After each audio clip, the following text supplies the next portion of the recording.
बोली दिव्य गुरु श्री आशुतोष महाराज जी की जय। श्री रामचंद्र भगवान की जय। श्री कृष्ण भगवान की जय। श्री सत्य सनातन धर्म की जय। सच्चे दरबार की जय। हिंदी काव्य के इतिहास में एक सुप्रसिद्ध कवि हुए हैं डॉक्टर शिवमंगल सिंह सुमन।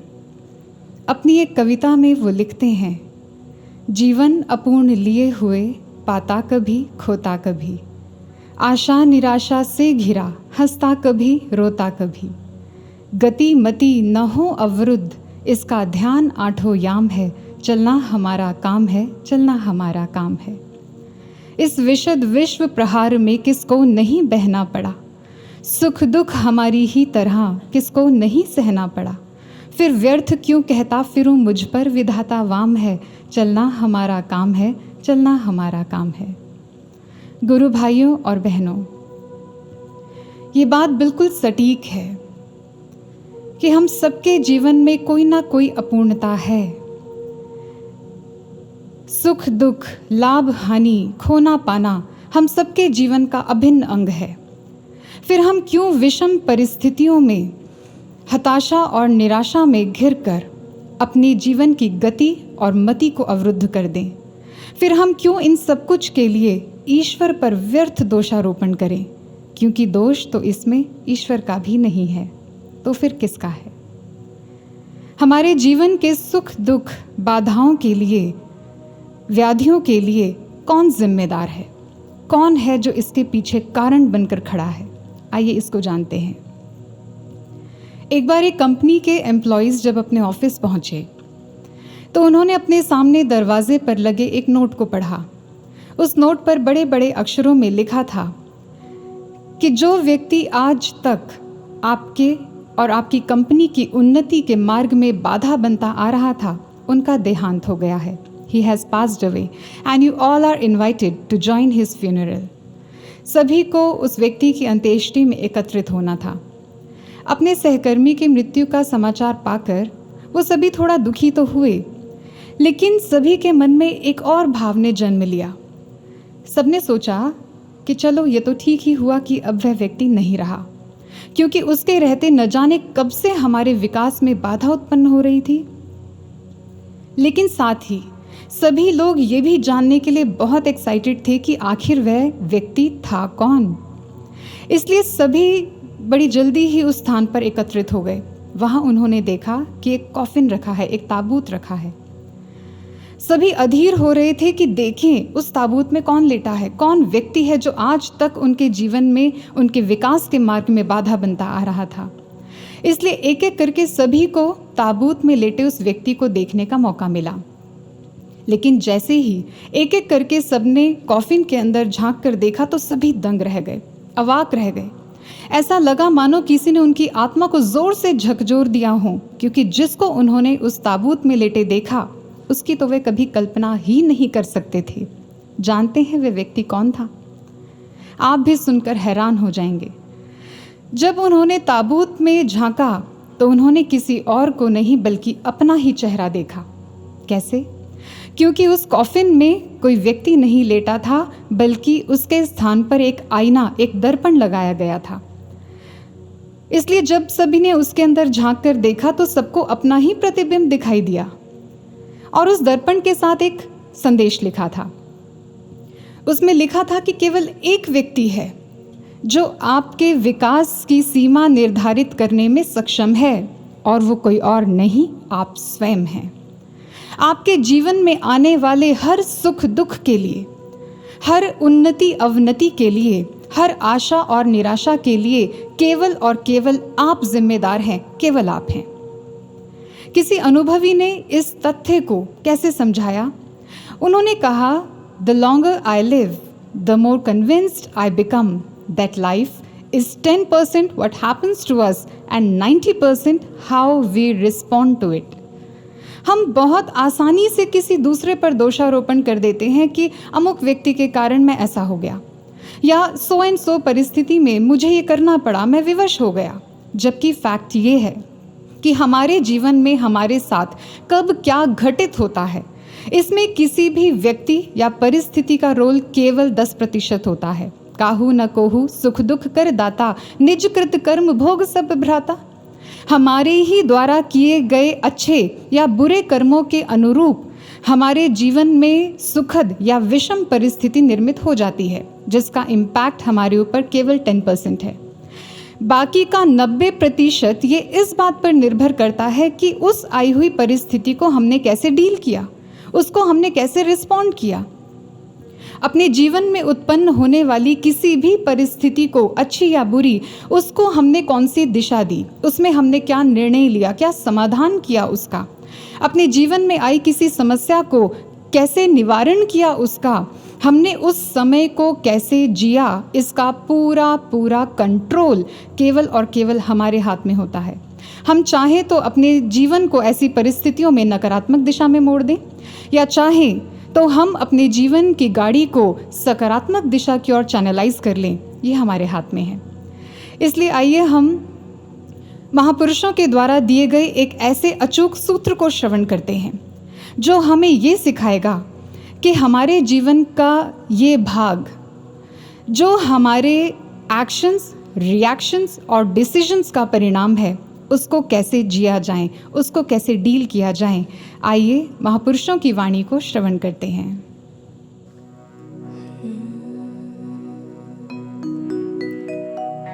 कोटि विघ्न संकट विकट,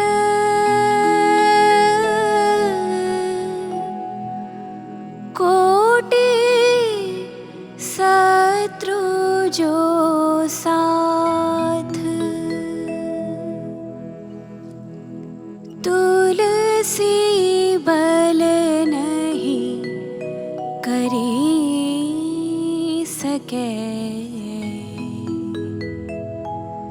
जो सुदृष्ट रघुनाथ, जो सुदृष्ट रघुनाथ। कबीर क्या मैं चिंता हूँ,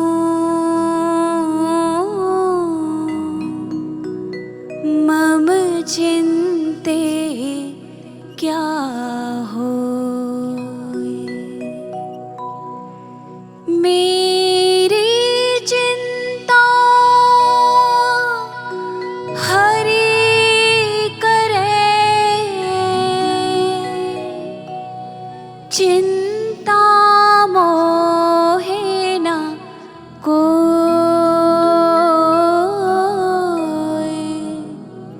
चिंता मोहे न कोई।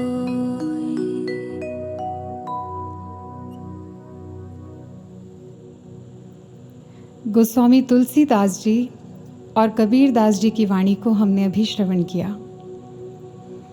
तुलसीदास जी कहते हैं, कोटि विघ्न संकट विकट, कोटि शत्रु जो साथ। चाहे मेरे मार्ग में करोड़ों विघ्न आ जाएं, करोड़ों विपत्तियां आ जाएं, कितने ही संकट, कितनी ही विषम परिस्थितियां मेरे सामने क्यों ना आ जाएं, चाहे करोड़ों शत्रु मेरा मार्ग रोककर मेरे सामने खड़े हो जाएं, मेरे मार्ग को, मेरी उन्नति को अवरुद्ध कर दें, फिर भी मुझे चिंता नहीं है। मैं चिंता नहीं करता। क्यों? क्योंकि मुझे विश्वास है, मुझे पता है कि मेरे रघुनाथ की दृष्टि सदैव मुझ पर है। वो मेरे जीवन में कभी कुछ भी अनुचित नहीं होने देंगे, उसकी कृपा दृष्टि सदैव मुझ पर है। कबीर दास जी कहते हैं, मेरे जीवन में तो चिंता का कोई कारण ही नहीं है, क्योंकि मेरी चिंता तो हरि कर रहे हैं, और जब हरि मेरी चिंता कर रहे हैं तो मैं चिंता क्यों करूं। कितना सुंदर सूत्र है ये, कितना सटीक और अचूक सूत्र है हम सब के लिए। ऐसा नहीं है कि उनके जीवन में कभी बाधाएं नहीं आई, ऐसा नहीं है कि उन्होंने कभी विषम परिस्थितियों का सामना नहीं किया, लेकिन ईश्वर के चरणों में दृढ़ता इतनी, विश्वास इतना कि चिंता नहीं की, इसलिए उन्होंने यही सूत्र सबको दिया, समझाया, ऐसी परिस्थिति जब भी जीवन में आए तो चिंता को नहीं, ईश्वर में अपनी श्रद्धा को बढ़ाएं, ईश्वर में अपने विश्वास को बढ़ाएं। वो कभी आपके साथ कुछ भी अनुचित नहीं होने देगा। एक बार एक दार्शनिक अपने जीवन की एक घटना साझा करते हैं। वो बताते हैं कि एक बार अपनी किसी यात्रा के दौरान वो एक व्यक्ति से मिले। वो व्यक्ति सड़क के किनारे अपने किसी काम में बड़ा तल्लीन था, लेकिन उस व्यक्ति ने उस दार्शनिक का ध्यान अपनी ओर खींच लिया और इसीलिए वो दार्शनिक कुछ देर वहीं खड़े होकर उस व्यक्ति को देखते रहे। वो व्यक्ति काम तो बड़ा साधारण सा कर रहा था, लेकिन उस साधारण से दिखने वाले काम को करने में भी उसको बहुत असुविधा महसूस हो रही थी। वो बड़े कष्ट में था। जानते हैं क्यों? क्योंकि उस व्यक्ति की दोनों टांगें नहीं थी, वो अपंग था। इसलिए उसे अपना छोटा सा काम करने में भी बहुत कठिनाई हो रही थी, बहुत असुविधा हो रही थी। उसे अपना कोई भी काम करने में सबसे ज़्यादा समय और परिश्रम व्यय करना पड़ रहा था, ज़रूरत से ज़्यादा।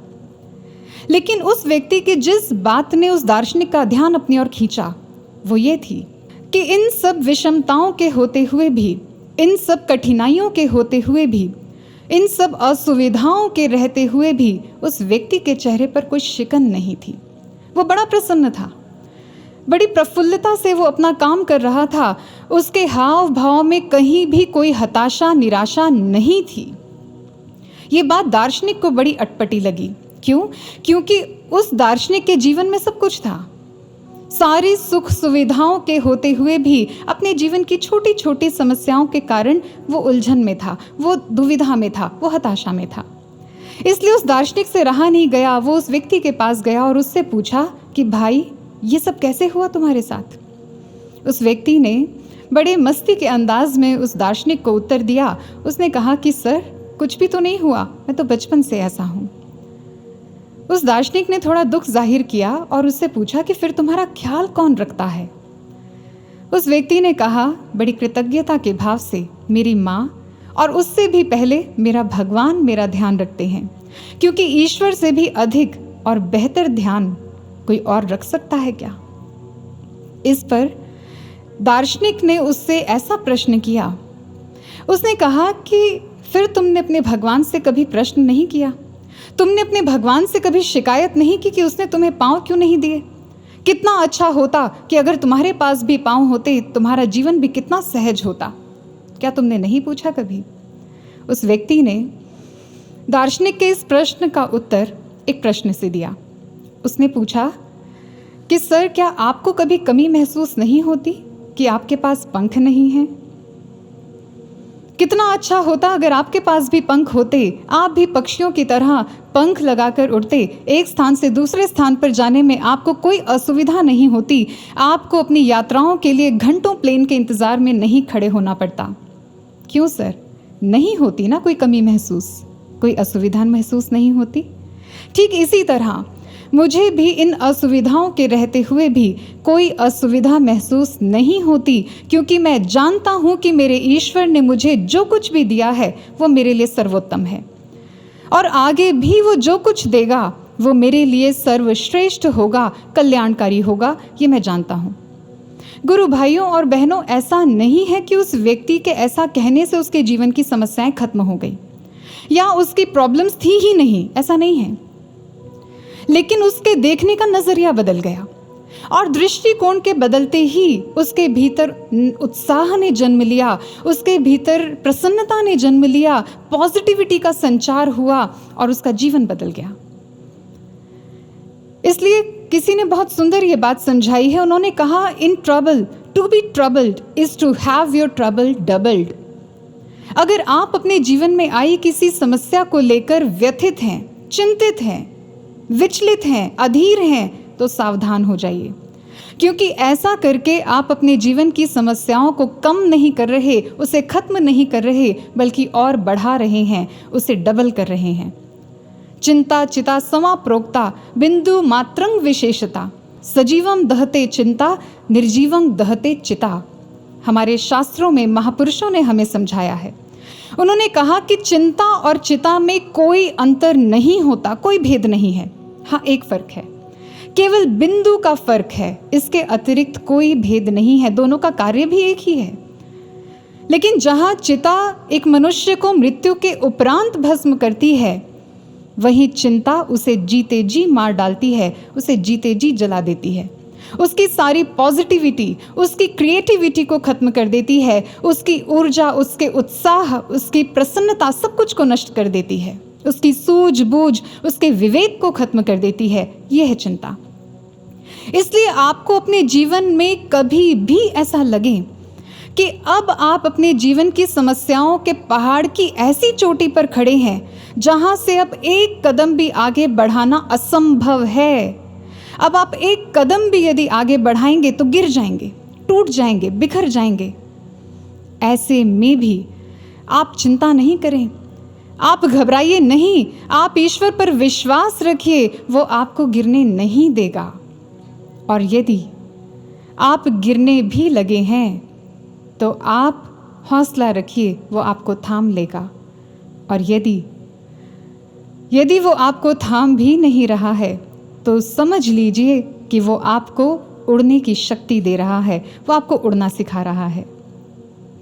कोई ना कोई योजना तो उसकी है हमारे लिए, कुछ ना कुछ तो वो सोच रहा है हमारे लिए, क्योंकि वो कुछ भी अकारण नहीं करता। लेकिन अपने दृष्टिकोण को बदलेंगे तो हम स्पष्ट देख पाएंगे वो चाहता क्या है। एक बार गुरुदेव श्री आशुतोष महाराज जी के पास एक गुरु भाई आए। उन गुरु भाई का कद थोड़ा छोटा था, इसलिए उन्होंने गुरु महाराज जी के चरणों में आकर अपनी व्यथा रखी। उन्होंने कहा, गुरु महाराज जी, मेरा कद बड़ा छोटा है, इसलिए मैं बहुत बार हीन भावना से ग्रसित हो जाता हूँ।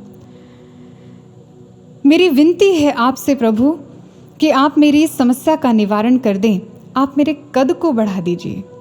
गुरु महाराज जी ने बड़े स्नेह से उनको समझाया, उनको कहा कि कद छोटा होने से क्या होता है, हमने आपको इतना महान ब्रह्म ज्ञान दिया है, आप उस ज्ञान का प्रयोग करें, आप इस ब्रह्म ज्ञान का अभ्यास करके अपने चरित्र के कद को, अपने व्यक्तित्व के कद को इतना ऊंचा उठाएं, इतना ऊंचा कि दुनिया आपके आगे झुक जाए, दुनिया भी आपके सामने बौनी नजर आए। निस्संदेह ऐसा श्रेष्ठ मार्गदर्शन किसी पूर्ण सद्गुरु के द्वारा ही प्रदान किया जा सकता है। अपने बाह्य कद को नहीं, आंतरिक कद को ऊंचा उठाएं, अपनी सोच को विशाल करें, अपने दृष्टिकोण को विशाल करें, अपने चरित्र, अपने व्यक्तित्व को ऊंचा उठाएं। ये विशाल दृष्टिकोण क्या है? एक होता है bird's eye view, aerial view, यानी विहंगम दृष्टि, यानी किसी ऑब्जेक्ट या एरिया को ऊपर से देखना, ऊंचाई से देखना, a view from a high altitude और एंगल। जैसे उड़ते हुए पक्षी की नज़रों से नीचे का कोई दृश्य देखा जा रहा हो, जैसे आप उड़ते हुए प्लेन से जब नीचे देखते हैं तो आपको विशाल बिल्डिंग्स भी, पेड़ पहाड़ भी बहुत बौने नज़र आते हैं। ये है ईश्वर की दृष्टि, विशाल दृष्टि। और एक होता है वॉर्म्स आई व्यू, यानी किसी भी वस्तु को वॉर्म यानी चींटी की दृष्टि से देखना, नीचे से देखना, a view of an object from below, from the ground, नीचे से देखना। अगर मिट्टी की छोटी सी ढेरी है, उसको भी चींटी अपनी नज़रों से देखेगी तो उसे वो मिट्टी की छोटी सी ढेरी भी विशाल पहाड़ जैसी ही प्रतीत होगी। और गुरुदेव श्री आशुतोष महाराज जी समझाते हैं, वो कहते हैं बस यही एक गलती हम कर बैठते हैं। हम भी अपने जीवन में आने वाली समस्याओं को, विषमताओं को चींटी की दृष्टि, वॉर्म्स आई से देखते हैं, सीमित दृष्टि से देखते हैं, इसलिए हमें वो समस्याएं भी बहुत विशाल, बहुत बड़ी, बहुत भयावह और कभी न समाप्त होने वाली प्रतीत होने लगती हैं। हमें लगने लगता है कि इसका तो कोई हल ही नहीं है।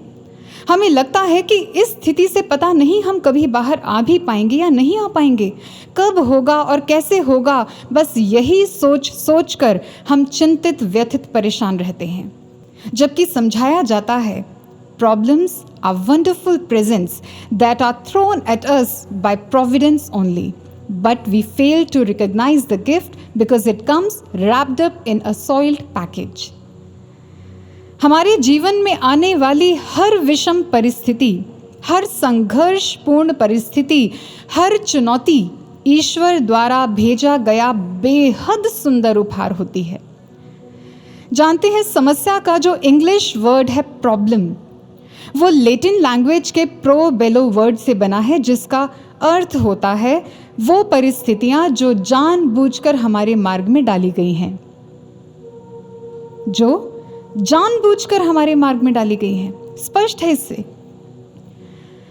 जब हमारे जीवन में कोई भी विषम परिस्थिति आई, हमारे जीवन में कोई भी संघर्ष उत्पन्न हुआ, तो ये स्पष्ट हो जाना चाहिए कि वो ईश्वर की किसी दिव्य योजना के तहत ही है। कुछ भी अकारण नहीं है हमारे जीवन में, कुछ भी कोई भी परिस्थिति अकारण हमारे जीवन में नहीं आई है, कोई ना कोई योजना लेकर आई है, उसके किसी डिवाइन प्लान के तहत है। लेकिन हम उसके डिवाइन प्लान को समझ पाएं, उससे पहले ही हम उस परिस्थिति के भद्दे आवरण को देखकर घबरा जाते हैं, डर जाते हैं, चिंतित व्यथित हो जाते हैं। इसलिए हम उसके अंतिम पड़ाव अर्थात उसके प्रयोजन तक तो पहुंच ही नहीं पाते। इसलिए करना क्या है, ऐसी परिस्थिति में जब भी हमारे जीवन में कोई प्रॉब्लम आती है या आ रही है, चाहे वो फिजिकल हो, चाहे वो साइकोलॉजिकल हो, इमोशनल हो या फाइनेंशियल हो, किसी भी स्तर का संघर्ष जो हमारे जीवन में उत्पन्न हो रहा है या होता है, उसको विशाल दृष्टिकोण से देखें। फिर हम स्पष्ट रूप से समझ पाएंगे कि ईश्वर इन परिस्थितियों में रखकर, इन चुनौतियों का सामना करवाकर, इन संघर्षों को देकर आपके कौन से गुण को निखारना चाहता है, आपको क्या बना देना चाहता है, आपको क्या सिखाना चाहता है, ये स्पष्ट हो जाएगा।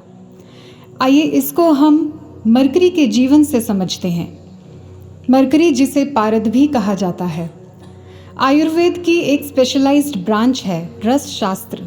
ये शास्त्र मेनली मरकरी को डेडिकेटेड है, क्योंकि इस शास्त्र में मरकरी की अशुद्धियों, उसकी योग्यताओं, उसकी क्षमताओं, उसके लाभ और उसकी शुद्धिकरण की प्रक्रिया का संपूर्ण ज्ञान और विज्ञान है। और जो फिजिशियंस मरकरी के फॉर्मुलेशन यानी उसके शुद्धिकरण की प्रक्रिया पर काम करते हैं, उन्हें रस वैद्य या रसविद कहा जाता है। ये शुद्धिकरण की प्रक्रिया मरकरी के लिए आसान नहीं होती है। इस प्रक्रिया में मरकरी को स्वेदन, मर्दन, मूर्छन जैसे 18 स्टेजेस से होकर गुजारा जाता है, जो अति वेदनापूर्ण होते हैं, बहुत कष्टदायी होते हैं। ऐसा इसलिए क्योंकि इस प्रक्रिया से गुजरने के बाद ही मरकरी का एक अद्भुत रूप प्रकट होता है। इसलिए इन यातनाओं को सहने के बाद जब मरकरी 16वें और 17वें पड़ाव पर आता है इस प्रक्रिया के, तो उसके भीतर ऐसी चमत्कारिक क्षमता उत्पन्न हो चुकी होती है जिससे वो किसी भी बेस मेटल को सोने या चांदी में परिवर्तित करने योग्य हो जाता है। और इस प्रक्रिया के 18वें यानी अंतिम पड़ाव पर पहुंचकर तो मरकरी ऐसे अद्भुत क्षमता के साथ प्रकट होता है, वो अमृत तुल्य हो जाता है। जो पदार्थ इस प्रक्रिया के प्रथम चरण में जीवन हर लेने वाला विष था, वो ही इन यातनाओं को सहने के बाद, इस सफर के बाद जीवनदायक अमृत बन जाता है। उसे दवा के रूप में प्रयोग किया जाता है। जी हाँ, दवा के रूप में प्रयोग किया जाता है। और लोगों को रोगों के दलदल से बाहर निकाल लेने की इसी योग्यता के कारण ही उसे पारद का नाम दिया गया है। मरकरी की इस ट्रांसफॉर्मेशन की जर्नी को ही कहा गया है a poison that turned nectar, ऐसा विष जो अमृत बन गया। क्या लगता है आपको, मरकरी को इतने टॉर्चरस प्रोसेस से गुजारने का क्या प्रयोजन रहा होगा? उसके पीछे क्या मकसद है? उद्देश्य स्पष्ट है।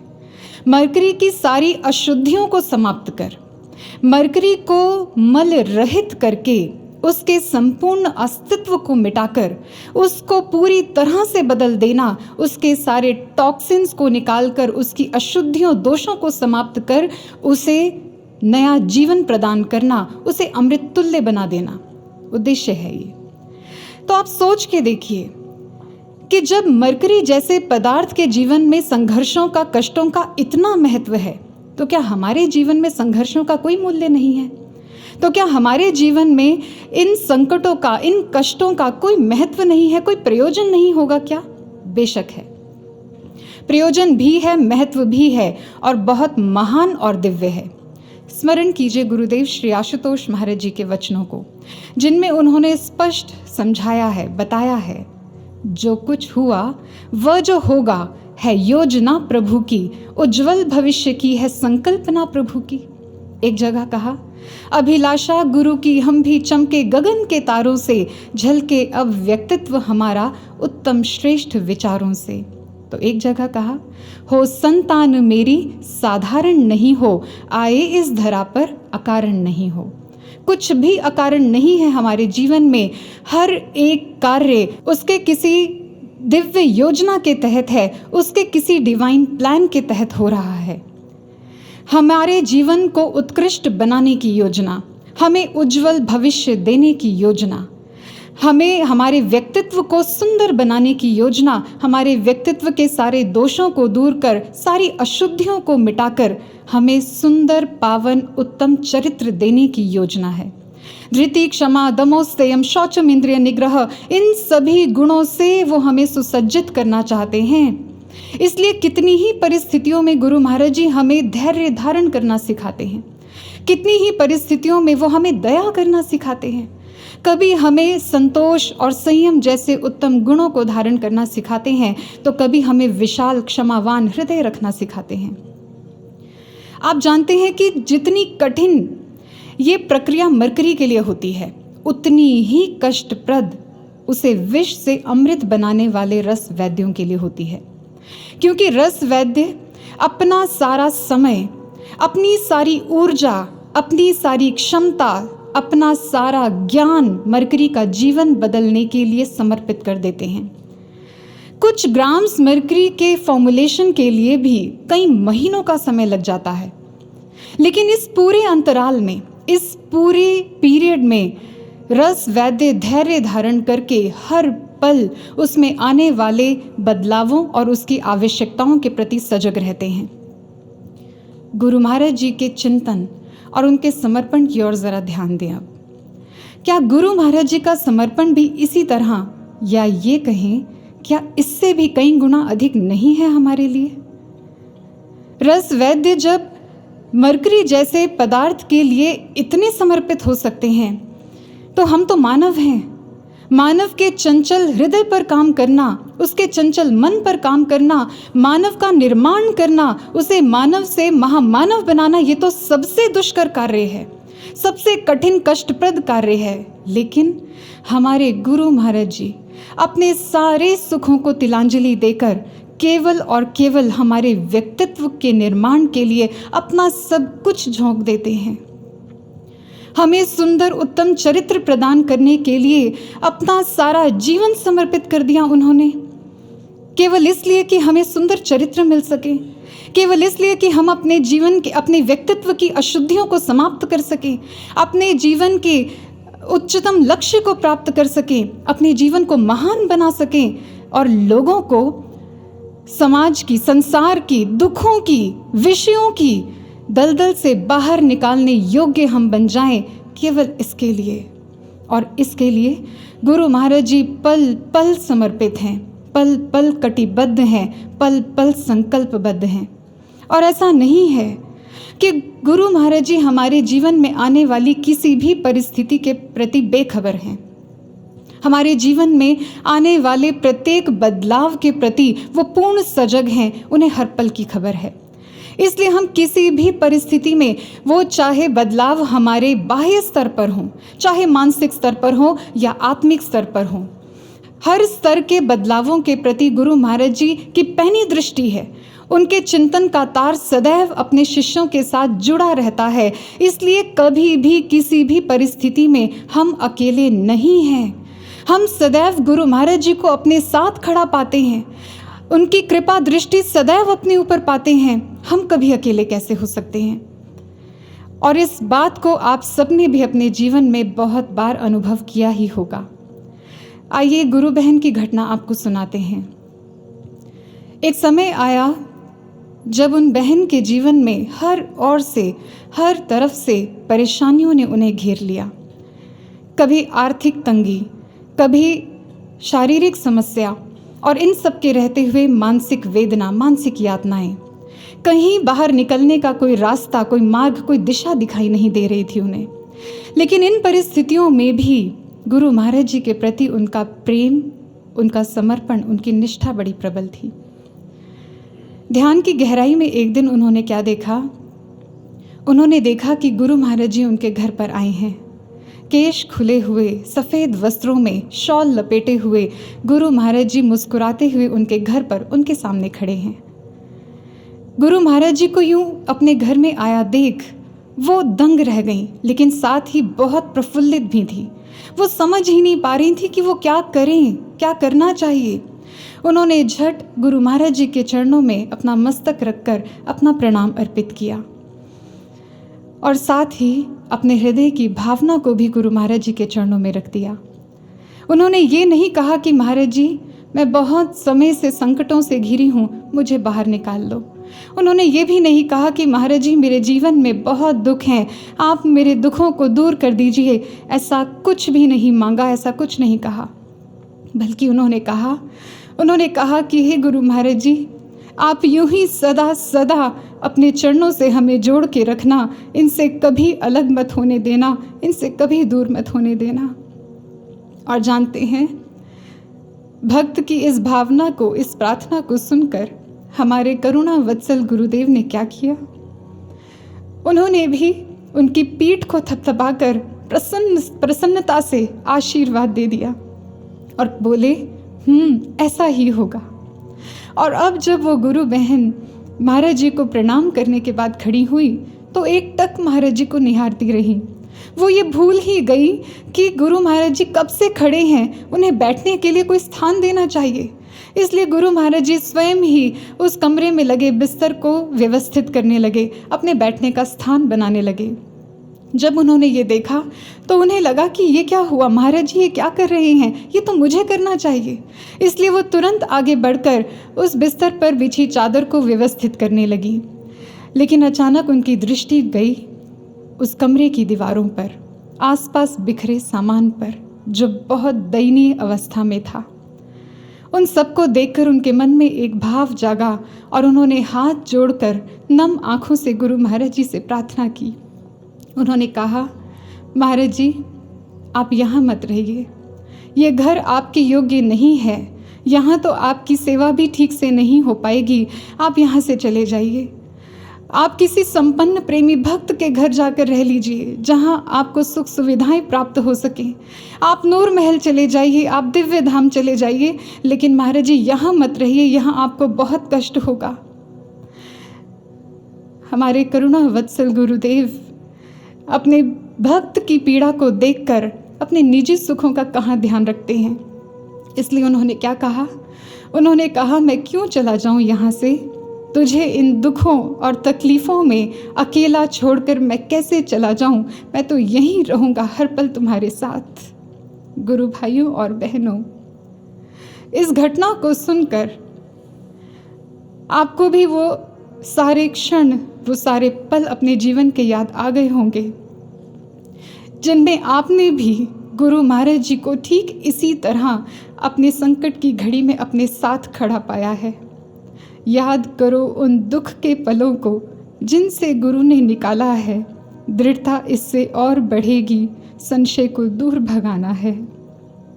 अपने जीवन के पन्नों को पलट कर देखिए, आपको अपने जीवन के वो सारे क्षण याद आएंगे।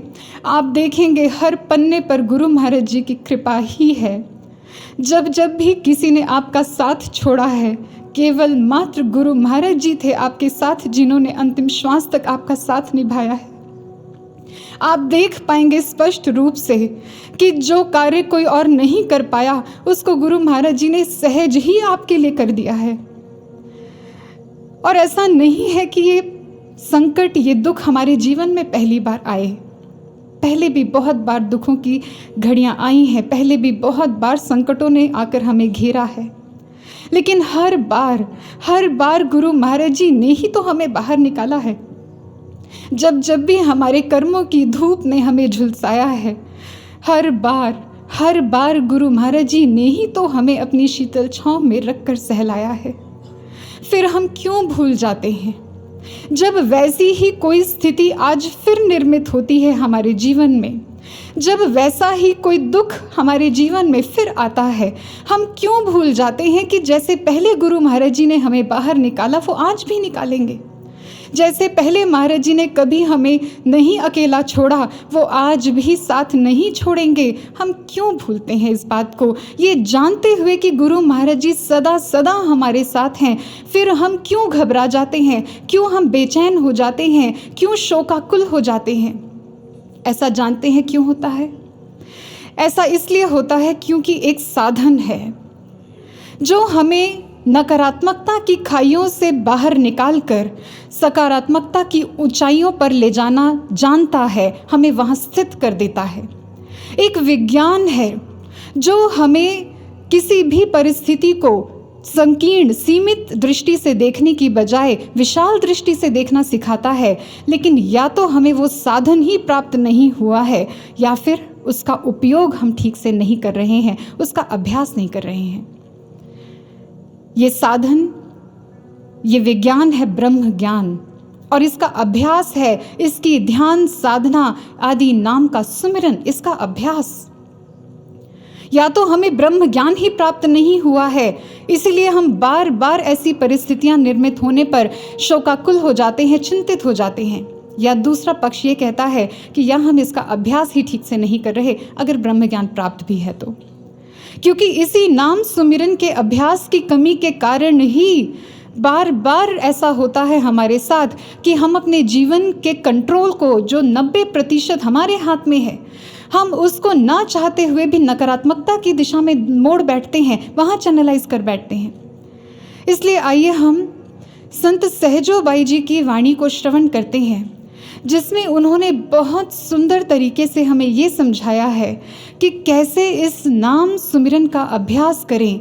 ये अभ्यास किस कोटि का होना चाहिए जिससे हम किसी भी परिस्थिति में हताश निराश ना हो पाएं। आइए श्रवण करते हैं। जागत में सुमिरन करे, सोवत में लौलाए, सहजो एक रस ही रहे,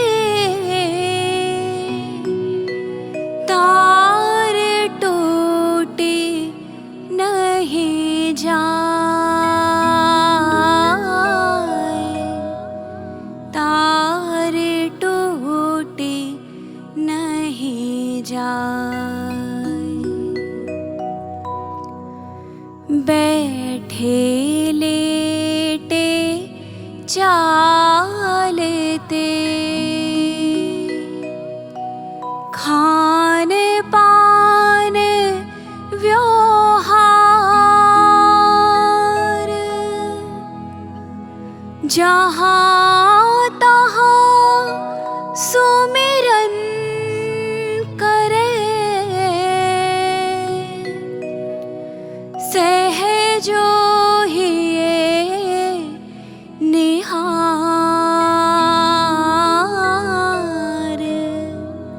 सहजो ही निहार।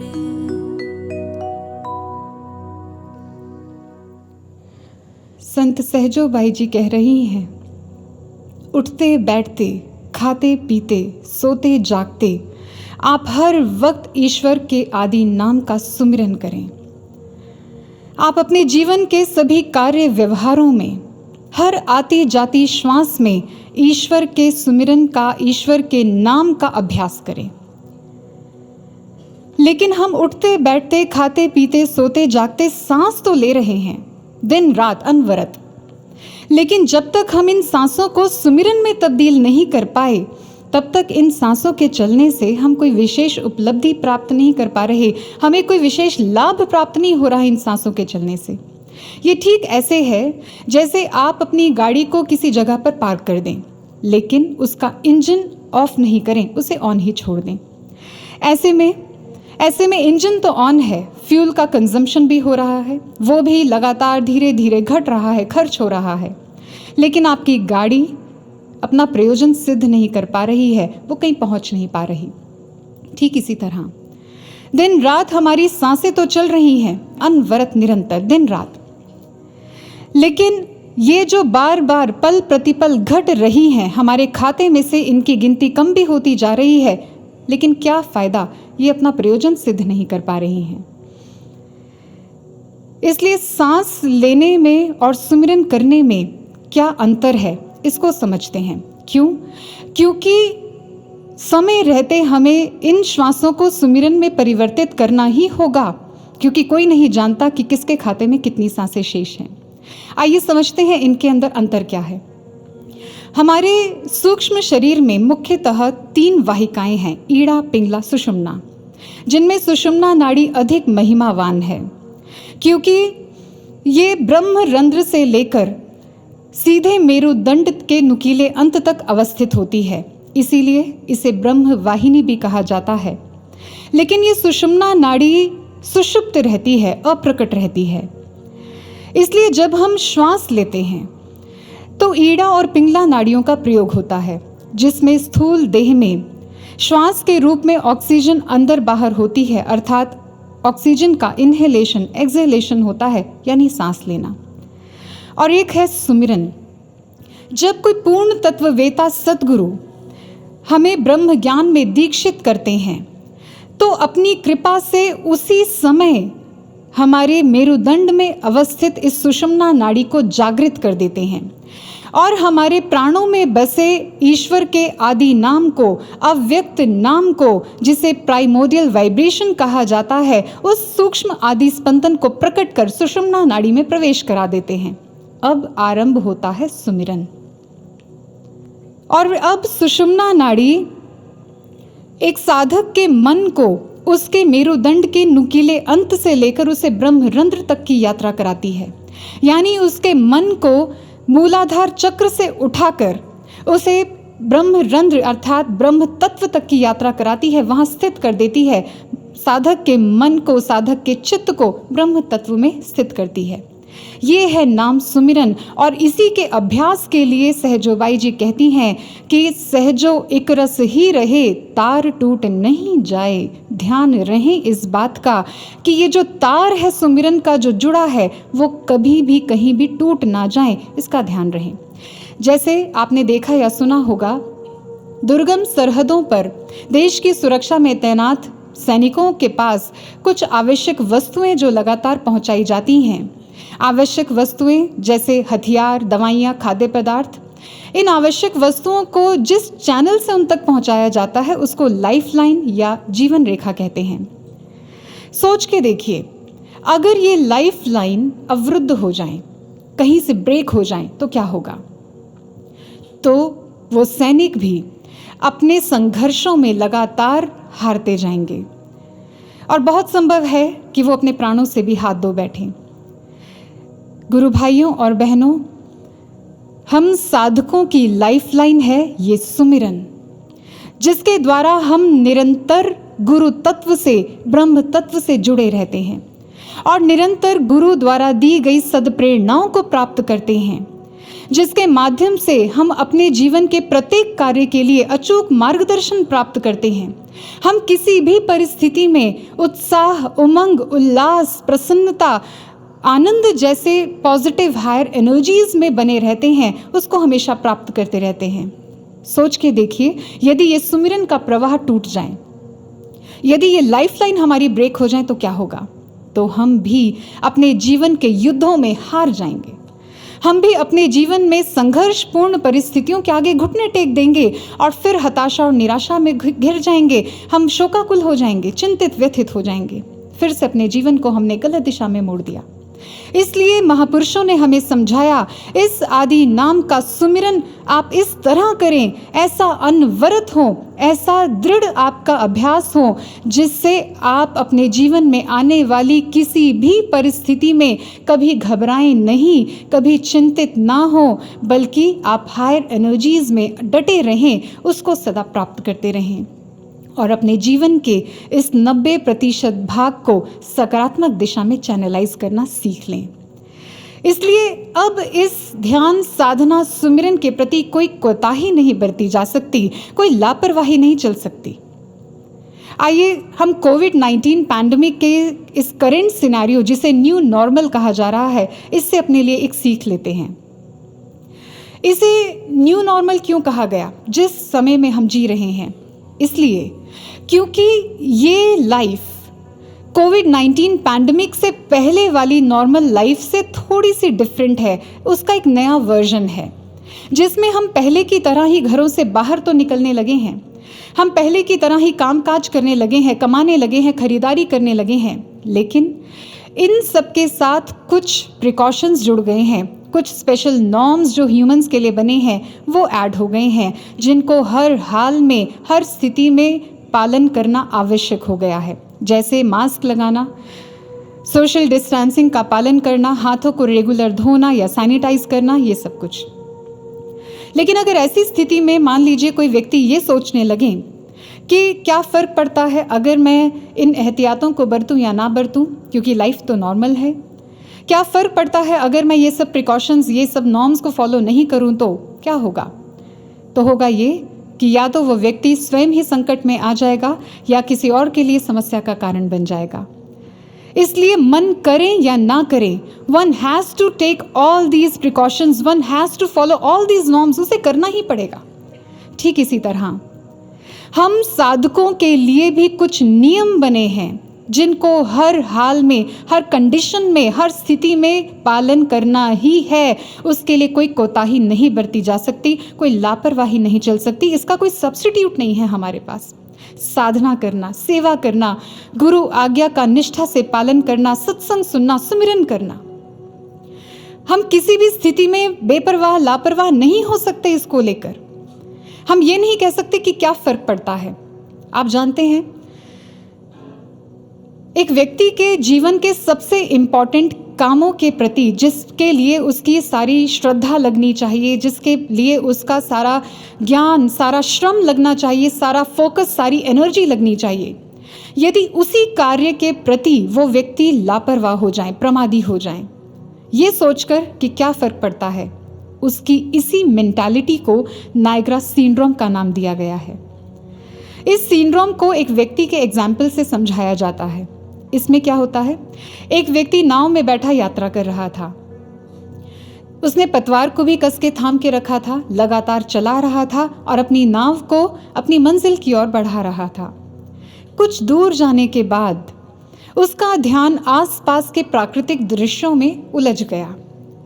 उसका मन उन मनोरम दृश्यों में उलझ गया। वो इतना मंत्रमुग्ध हो गया कि उसने पतवार को चलाना ही छोड़ दिया।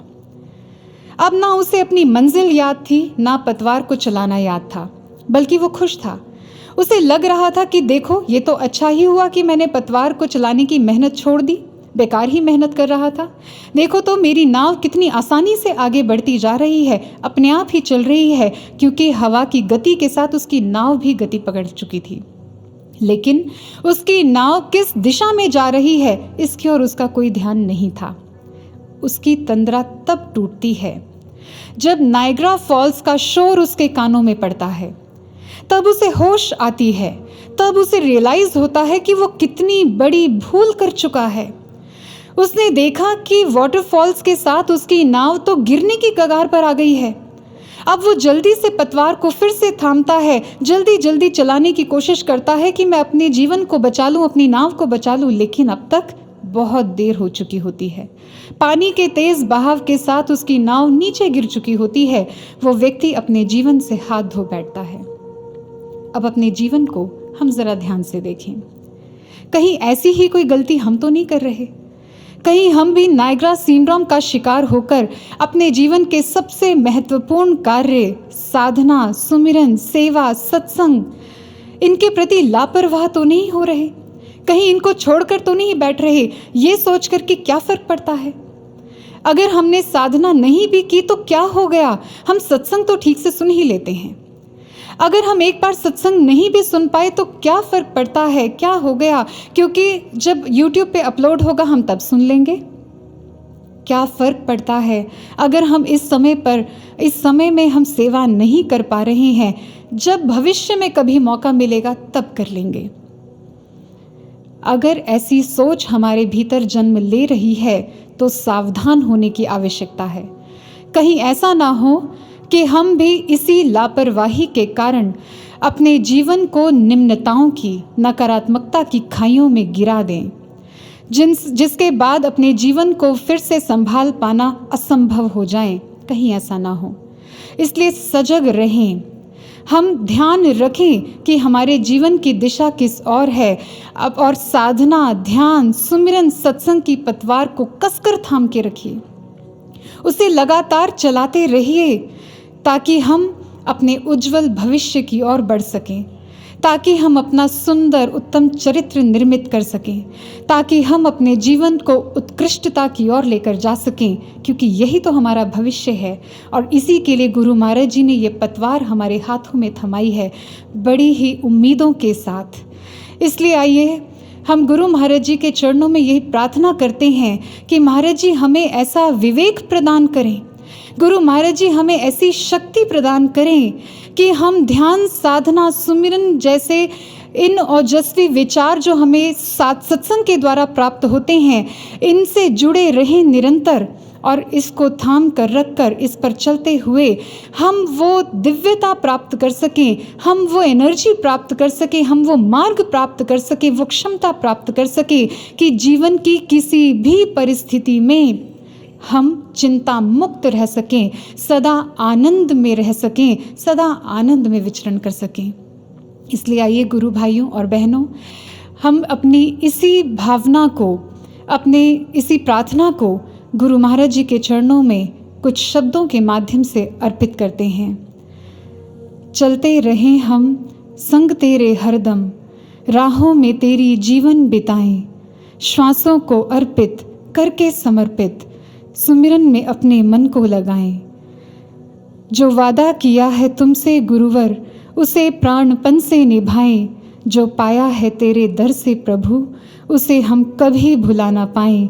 जो पाया है तेरे दर से प्रभु, उसे हम कभी भुला ना पाएं, उसे हम कभी भुला ना पाएं। बोलिए करुणा वत्सल गुरुदेव सद्गुरु श्री आशुतोष महाराज जी की जय। ब्रह्म ज्ञान प्रदाता सतगुरु श्री आशुतोष महाराज जी की जय। सच्चे दरबार की जय। सियावर रामचंद्र भगवान की जय।